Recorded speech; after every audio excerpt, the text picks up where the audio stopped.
may wax ak yow ci suba bi ma xëyee déposé naa projet de loi boo xamante ni day def peine de mort loi baa ngi déposé naa mi si table kon jàpp naa ni ñaar yooyu yëpp mi ngi seen kaw taal bu ñu ko jàllewul yéen noonu sénégalais yi kon jàpp naa loolu ay wax la.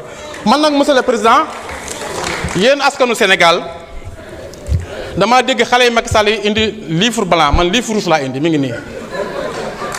le livre rouge yi boo ko xoolee jëf ju ñaaw ji Macky Sall de fukki at ak ñaar yëpp mu ngi ci livre bi dinaa ko publier incha allah fan yi armata dinaa si wax ak ñoom léegi le livre rouge bi bokk na si les scandales judiciaires scandale foncier emprisonnement torture assassinat manipulation loolu Macky Sall moo ko def ci réew mi Macky Sall en 2012 ba 2024 jàpp na Cheikh Béthio tëj ci kaso bi jàpp Karim Meïssa Wade tëj ci kaso bi jàpp Khalifa Sall tëj ci kaso bi jàpp Cheikh Abdou Bara Dolly mii wax a yow tëj ci kaso bi jàpp Aliou Badara Ndaw bu Kaolack tëj ci kaso bi jàpp doomu Serigne Mourtala Sëñ Touba tëj ci kaso bi jàpp Ousmane Sonko ak Bassirou Diomaye Faye tëj ci kaso bi jàpp Mbaye Touré jàpp 1600 détenus politiques rey maanaam 86 personnes Macky Sall rey na leen tey jàpp naa ne jëf ju ñaaw jooju ñeen ko def kon yéen amatu leen sañ-sañ amatu leen àq amatu leen yelleef pour wax li nga xamante ne mooy si baatu askan wi monsieur le ministre maa ngi lay yóbban si président de la république boo demee neel président de la république honorable député Cheikh Abdou Bara Dolly nee na le 12 septembre na tas assemblée nationale ba pare mu jàpp leen tëj si kaso parce que loolu ngeen mbirtoo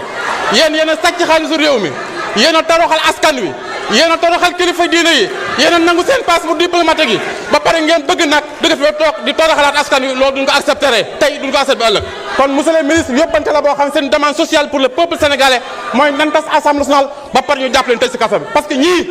waruñu ñoo dox yéen wurut leen dox si dëkk bi yéen a sàcc xaalisu réew mi yéen a rey nit ñi kon jàpp naa ne tey Ousmane Sonko gàcce nga laam Bassirou Diomaye Faye gàcce nga laam je vous remercie jërëjëf asalaamaaleykum wa rahmatullah. Merci. La parole est à notre collègue Nicolas Ndiaye, suivi de Abdoulaye Wilane.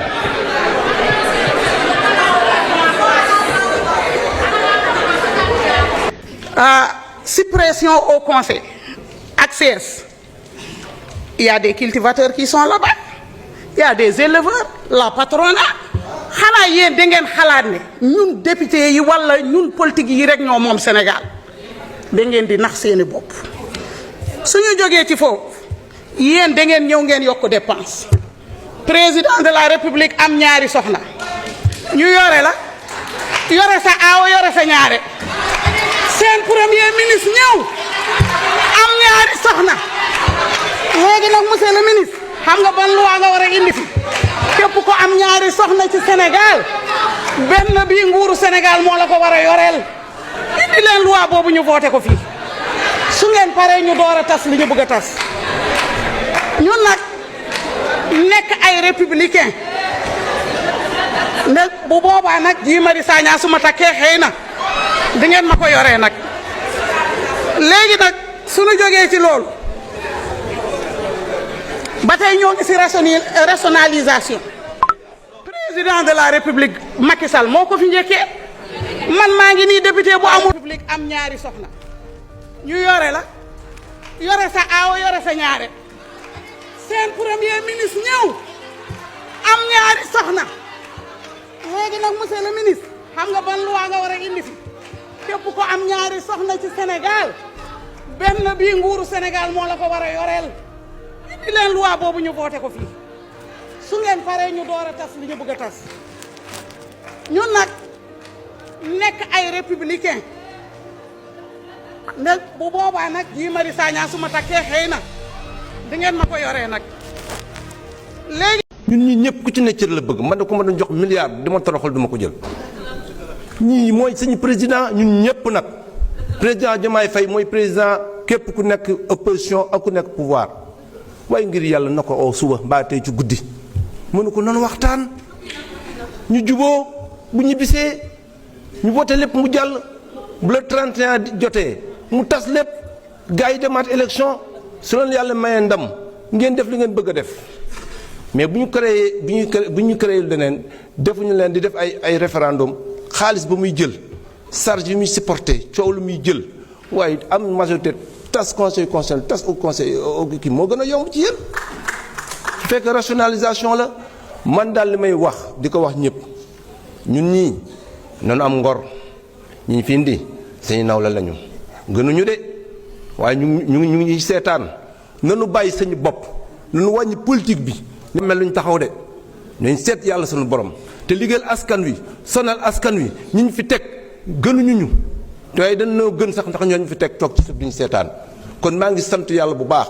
di ñaaxaat nit ñi ñu delluwaat xol yi te wàññi politique bi xol yàlla sunu borom seet lii dëgg ñi ko dox di ko jëfe xam ne ñu ko seqal suñu naw lañ di gërëm ñëpp di sant ñëpp wasalaam.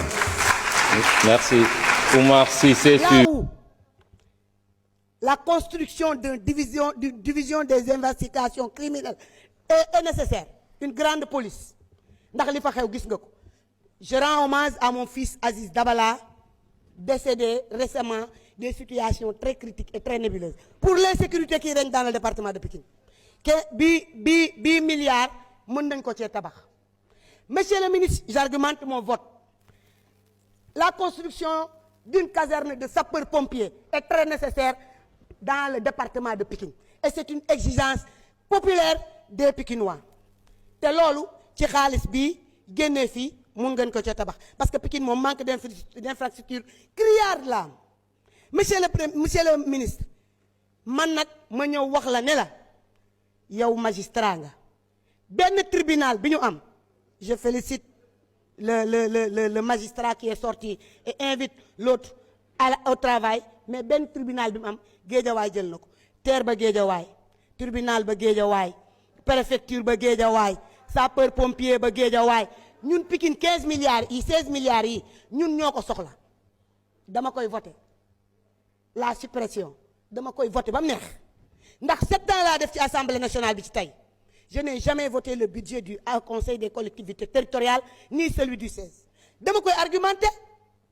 dama ne monsieur le ministre li war mooy li war li warul dañu koy nooyal ba mu nooy na nooy ba mel ni xaal ñu waxtaane ko ñun ñii ñëpp am nañ lu ñu bëgg waaye li ñu gën a bëgg mooy comme li ñuy wax rek waxtaanee ko ñu ngi koy waxtaanee li tax ñu koy waxtaanee mooy ñu war leen a bàyyi ñoom ñi ñu fal à 54% des voix de la population ñu doxal lii nag c'est une demande sociale nécessaire évident Sénégal yépp ñoo ne la suppression est évident kon nag nañu leen topp ci seen bëgg-bëgg te bañ a topp suñu bakkan